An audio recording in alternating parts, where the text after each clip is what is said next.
now for our series, First Swipe to First Date. Well, last Sunday was the biggest online dating day of the year, and today is known as First Date Friday, where you finally meet your match in person. Yes, and I'm here with Marisol, and we put her through a dating app boot camp all week to get ready, and thank you for being here with us.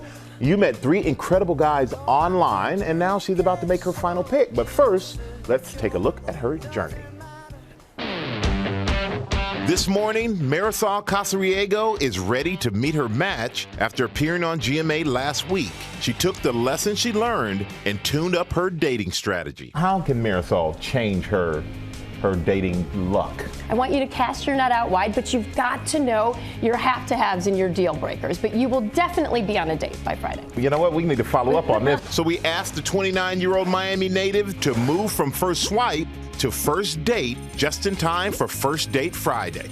I am swiping up a storm on Hinge and Bumble, and my fingers are cramping up, but I have really strong Wi-Fi, and I've had 4 espressos, so things are looking good. Marisol putting in the time to meet eligible bachelors. I'm talking to a couple guys, and we moved on to phone conversations, and they're interested in setting up a date. After only a week, Marisol has narrowed it down to 3 men she could potentially go out with on First Date Friday. Hey Marisol, I hope you pick a date with me. Pick me as your date. You should definitely pick me for your first date Friday.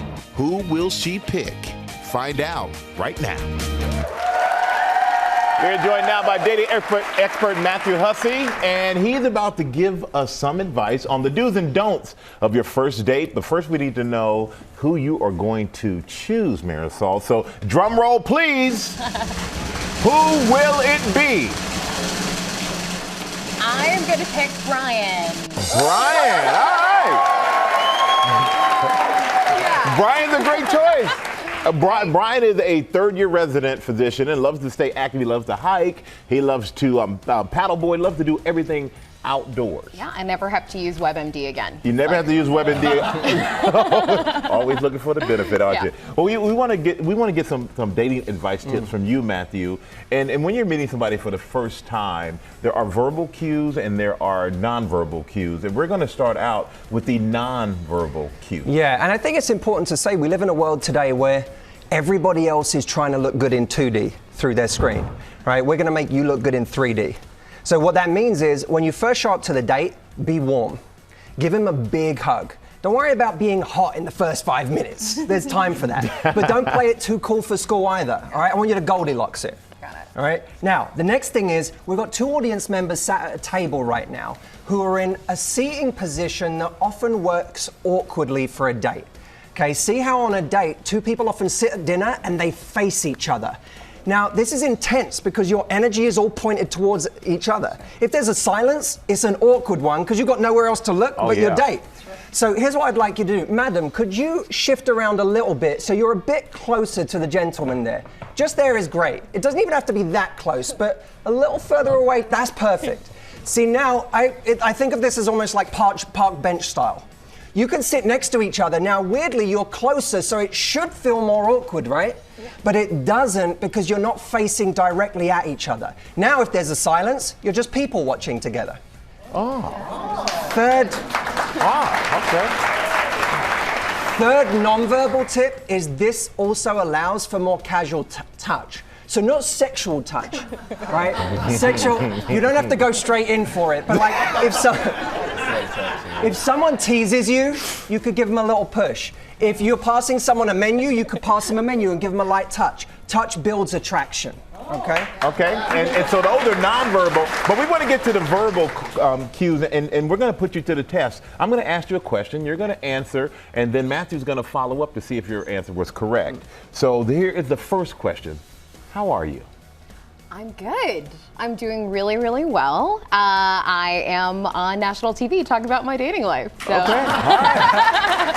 That wasn't quite the answer I expected. Go ahead, Matthew. What would she do on a date if the young gentleman said, "How are you?" Well, look. Firstly, when someone says "How are you," they're not really saying "How are you."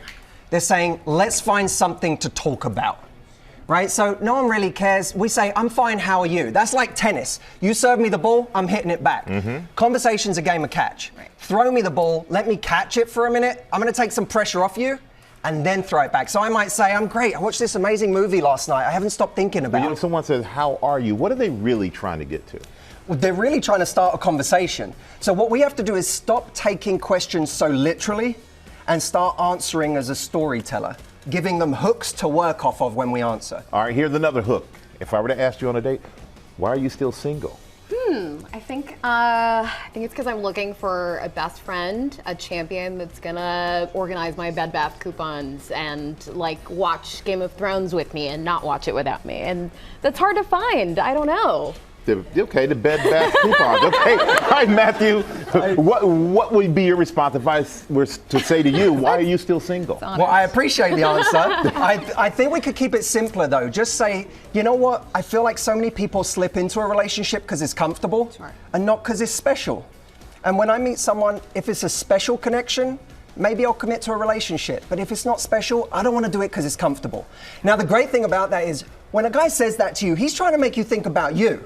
Why are you still single? Think about you.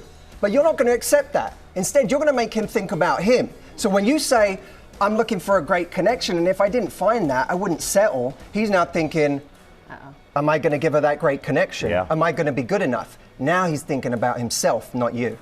Well, Marisol, you said that you think Brian is good enough for you. Are you ready to go on a date? I am. I think we're shooting for Sunday. Oh, you're shooting for Sunday? Yeah.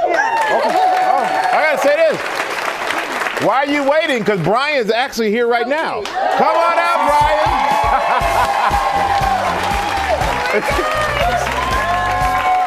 Why wait for Sunday? The advice is paying off. I like it. Come on, Brian. I need a hug too. Come on, girl. Yeah. Well, we're excited. We're excited that you're going out. We're happy you're surprised, and we want to follow up. We can't wait to see how it follows up. Matthew, thank you so much. Great advice out there for everyone who's trying to find love online. Well, hey there, GMA fans. Robin Roberts here. Thanks for checking out our YouTube channel. Lots of great stuff here. So go on, click the subscribe button right over here to get more of awesome videos and content from GMA every day, anytime. We thank you for watching, and we'll see you in the morning on GMA.